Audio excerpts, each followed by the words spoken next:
l'irréalisable. Mais topp ko fexeel ba au moins ñetti hauts magistrats toog ak premier ministre ci nekk ñu tëju. Parce que on a pu régler le problème de rapport entre l'Assemblée et l'exécutif constitution bi réglé na ko mais pouvoir judiciaire dañ ko bàyyi ak indépendance am fële et c'est désolant. Maintenant Fallou c'est désolant. C'est regrettable. C'est malheureux que ñu agsi fii ñu taxaw de cette manière-là convoquer toute une population, toute une masse critique de notre jeunesse. rajo yi am ci àdduna bi yëpp nekk fi ak ñëpp nga mën a traiter nii les magistrats de ton pays.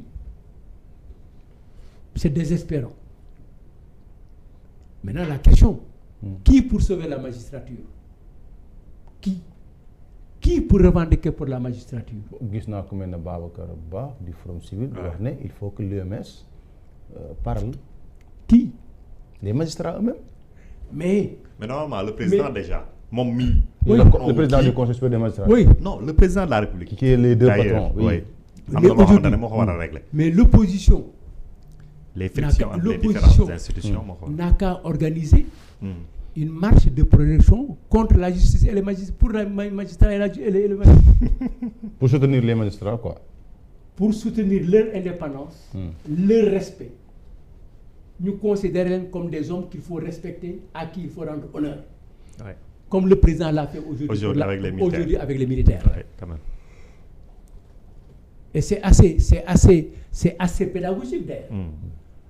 Parce que le président nee na tey bu fekkee ne dañu war a jàngale patriotisme wala patriotisme dafa war a nekk ci ñun l'élément déterminant boo xam ne ci la ñuy xàmmee C'est là, ouais. bu ñu ko bëggee uti nañ ko uti ci armée bi ak généraux yi ñu ngi toog ñoom ñëpp le ministre des forces armées est là le ministre de l'intérieur le premier ministre ñoom ñu ngi toog Le président de l'Assemblée. président nee na xale yi suñuy xale suñuy nit suñuy mag nañu seeti nañu uti dignité bi nga xam ne moom la soldat si am patriotisme bi ñu am pour défendre le code depuis 65 mu ne 65 ans ngi nii suñu armée mu ngi présente dans les lieux de combat notamment pour les Nations Unies pour mettre la paix dans le monde nee na bu ñuy ut patriote bu ñu ko uti feneen nañ ko uti fii waxul PDS de waxul ñu seeti ko stade ba wala xurum fële comment il s'appelle Ñaxtu national. Ñaxtu national wala foofu déedéet. Et c'est comme c'est cet honneur-là dont les magistrats ont besoin. Et nous avons eu dans notre pays de grands magistrats. Ouais, quand même. Dans les cours yi gën a ngand. Dans le système des Nations Unies.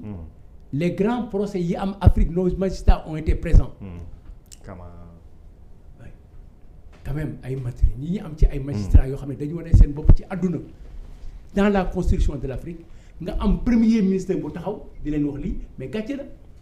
maa ngi gis sa benn gàcce la taxaw xas say mbokk xas say xarit xas say waajur parce que ñi ñooy suñuy waajur ay ñoom Kéba Mbaye yi ay ñoom Isaac Forcer yi ay ñoom Benglia yi ay ñoom Mathurin Diop yi mais ñi ñooy suñuy papa ak suñuy maam ñooy suñuy ndijaay ñooy ñi ñoom Ousmane Camara émission bi passé rek doy na sëkk sur le procès de Mamadou Dia en tant que procureur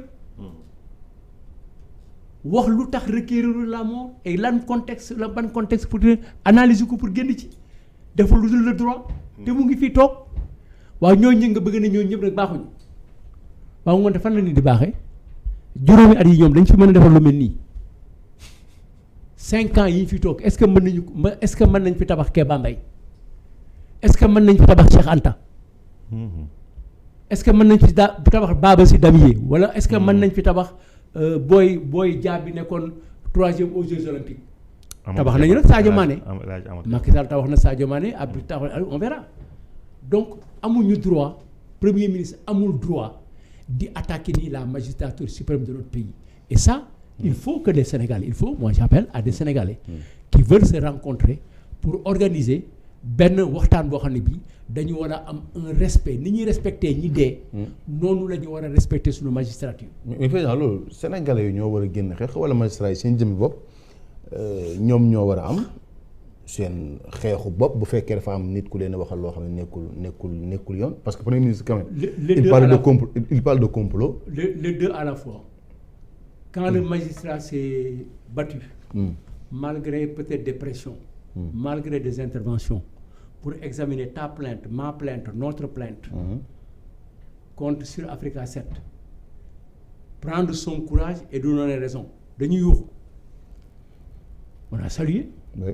moo tax ñu leen di ñaanal moonte lu leen di dindil ñoom seen indépendance ñu mën a libre pour def lu mel noonu ñu war nañ ci mën a taxaw mais y a le syndicat des magistrats dañu wax ne ndimbal na ci fekk loxoy borom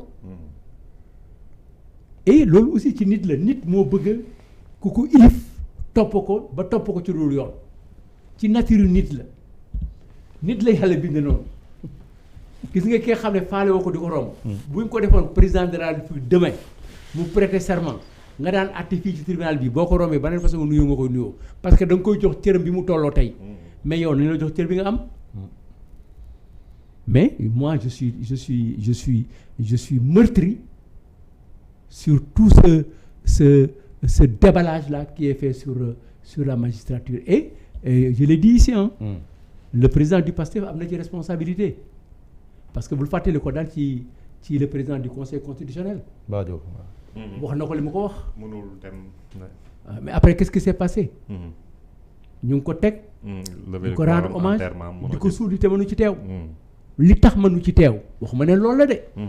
mais en tout cas dina jafe nga fàttali ko wax ji yoo jox ñu ko ba pare bëgg fi teew. donc magistrat yi nañ leen jox cër. armée bi nañ leen jox cër. institution yi nañ leen respecté.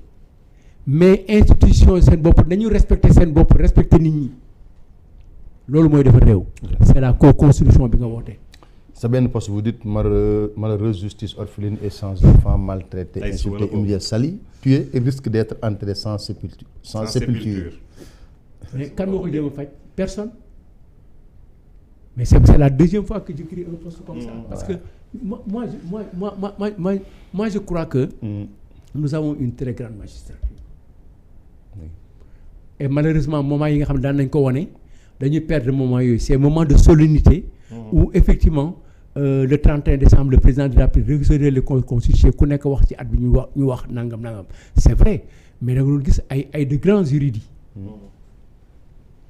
érudits mais écoutez Badinter a plaidé ici pour Valdiodio oui Badinter a été l'avocat de Valdiodio ici.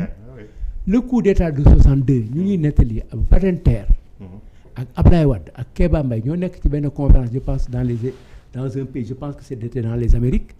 mais Badinter moo leen ne rajo bi France xaw ma leen annoncé na qu'il y a un coup d'état à Dakar parce que ñoom ñaar fekku leen fi.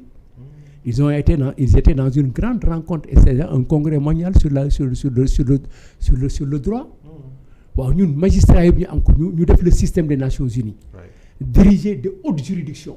ñoom Dieng nga am ñi nga am fii am juriste yi nga am fii nii cette très grande école sortie de l'école de Ismaïla Madior ñi di former magistrats yi ñu former nga taxaw bëgg leen xas bëgg leen traiter comme bon à rien des gens qui sont à la fin de leur carrière moo tax ñu indi leen fii plein d'expérience soxlaatuñu dara ñu indi leen fii teew nga ne woon da nga leen fii jëlee doo ci bokkaat te nga bàyyi leen fii.